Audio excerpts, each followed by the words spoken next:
খড়দা জুড়ে নিকাশি সমস্যার সমাধানে একাধিক বড় বড় ড্রেন তৈরি হচ্ছে। কাজ পরিদর্শনে গিয়ে ইটের মান নিয়ে ক্ষোভ প্রকাশ করলেন পুরপ্রধান। একদম কাজ হবে না। আর কোথায় কাজ হচ্ছে? এখানে কাজ হবে। এই বাসটা মনি না তো। এই বলি চড়রা মাটিরে চড়রা এই মেজে দেখে আগে কি ঢালাই হয়েছে।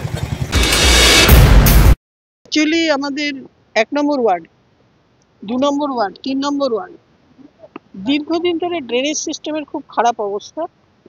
তো আমরা সেই ড্রেনেজ সিস্টেমের উপরে এবার 8.5 কোটি টাকার প্রজেক্টে আমাদের ড্রেনের কাজ হচ্ছে এবং আপনারা দেখলেন যে আমরা সমস্ত ঘুরে ঘুরে দেখেছি এবং মেনলি আমরা ফোকাস করেছি সেই সব ওয়ার্ডগুলো যেগুলো আন্ডার ডেভেলপড ওয়ার্ড।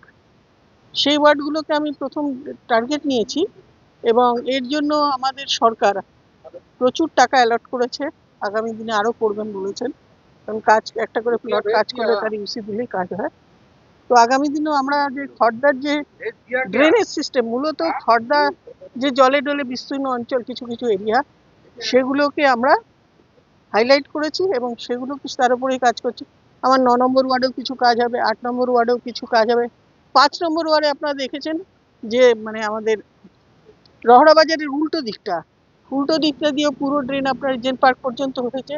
পরবর্তী অ্যালটমেন্ট হচ্ছে রিজেন্ট পার্ক থেকে আপ টু খাল পর্যন্ত এবং বাজারের এই সাইডটা, পশ্চিম সাইডটা, তারও খালের কাজ, এই ড্রেনের কাজ হবে এবং সেটাও খুব শিগগিরই হবে, হয়তো মাসখানে কি জানো 2025-এ শুরু হয়ে যাবে। দিদি, ড্রেনের কাজ হচ্ছে, এখানে যে ইট ব্যবহার করা হচ্ছে গুণগত মান নিয়ে আপনি দেখলাম ক্ষুব্ধ হলেন। হ্যাঁ, না সেটা আমরা তো কাজ বন্ধ করে দিয়ে এলাম। আপনারা দেখলেন আমরা অলরেডি ইঞ্জিনিয়ারের সাথে কথা বলেছি, ওদের কাজ বন্ধ করে দিয়েছি। চেঞ্জ করে কালকে আমরা আবার আসবো। তারপর আমাদের যিনি কাউন্সিলর আছেন বা কাউন্সিলর হচ্ছেন সায়রা খাতুন 1 নম্বরের, ওনার হাজবেন্ড মূলত কাজগুলো দেখাশোনা করেন। ওনাকেও দায়িত্ব দেওয়া হয়েছে যে আপনি আগে কি আপনি যদি হ্যাপি হন তাহলেই কাজ শুরু হবে, নাহলে পরে ওরা আসলে তারপর। তো আজকে আমরা কন্ট্রাক্টরকে ডেকেছি, পরে আসছে আমাদের অফিসে। তাহলে মূলত কাজ হচ্ছে ড্রেনের। এর সুফলটা কবে পাবেন? আগামী বর্ষায় পাবে? হ্যাঁ, কারণ এবছরই আপনারা দেখেছেন বর্ষায় কিন্তু খড়দা পুরসভা সেরকমভাবে অ্যাফেক্টেড হয়নি, একদমই হয়নি বলা যায়। তবু এবারে আমাদের একটা কিছু টেকনিক্যাল প্রবলেমের জন্য আমরা যেটা হাইড্রেনগুলো ক্লিন করাই সেগুলো এবছর আমরা করাতে পারিনি। তো সেটাও আমরা ফেব্রুয়ারি মার্চ মাসের দিকে করাবো আগামী বছর।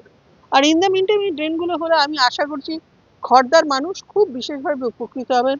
এবং আপনারা দেখেছেন যে আমাদের সাথে পুরো খড়দা টিম এসছে, আমাদের সিআইসি শ্যামল দেব, সিআইসি কাঞ্চন ঘোষ, সিআইসি শান্তনু ভট্টাচার্য, সবাই এসছে, সবাই পরিদর্শন করেছে এবং আগামী দিনও আরও ভালোভাবে যাতে কাজ করে আমরা কাজটা বের করে নিতে পারি সেদিকে আমাদের নজর থাকবে। Thank you.